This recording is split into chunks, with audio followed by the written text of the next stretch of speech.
For some, it meant seeing old friends. For others, it meant the beginning of their school days. KTXS reporter Christa Ward tells us teachers, parents, and students worked hard to make the day a success.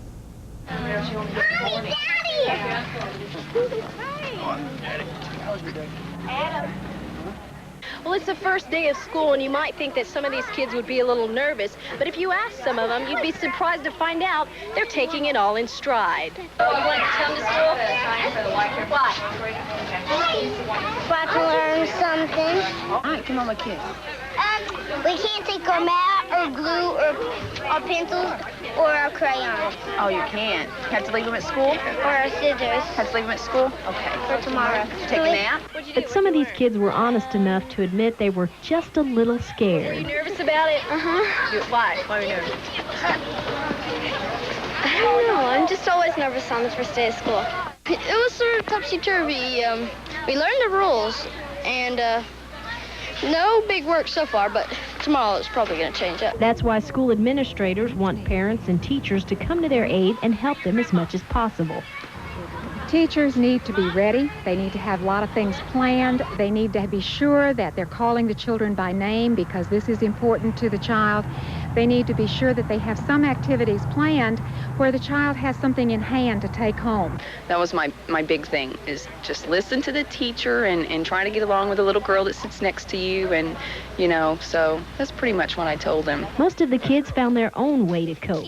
This fifth grader relied on love. I already have a girlfriend. I like two. Ever since 2 years. When the dreaded day was all over, some kids ran back into the arms of their parents, all through with one day and ready to begin another. You proud of me since I didn't lost my stuff? Yes, I am. I'm very proud of you. Christa Ward, KTXS Action News. And school administrators stress the importance of encouragement year-round. Abilene and Wiley schools are seeing 600 more students this year over last. And what would be a normally hectic day was made even more chaotic with changes at the high school level. Our education reporter Michelle Casas takes us to Abilene High School, where education is becoming more demanding. It's your typical first day of school. Students scurry looking for their next class. So what's different? This year students have more classes, longer classes, and a totally different schedule. Where every student really has two complete different schedules, one for A day and one for B day, and they're taking 4 classes a day at 90 minutes each period. And what's difficult about it? We're going to have to get used to what day we're on, number one. I think the kids will pick up on that real quick. We're going to, our teachers, obviously the biggest change for them, they're going from teaching a 55-minute period to a 90-minute period. This college-style scheduling will be challenging for students and teachers, but the whole idea behind it is that students will have the chance to take more classes they wouldn't normally take. Enrollment in Spanish 1 has doubled. Classrooms don't have enough desk space.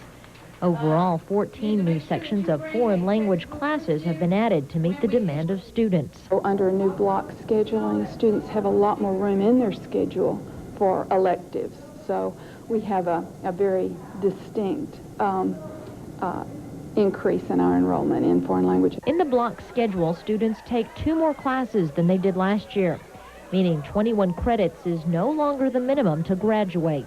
This year's freshmen will need 24 credits to walk the stage.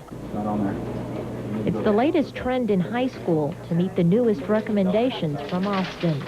Michelle Casas, KTXS Action News.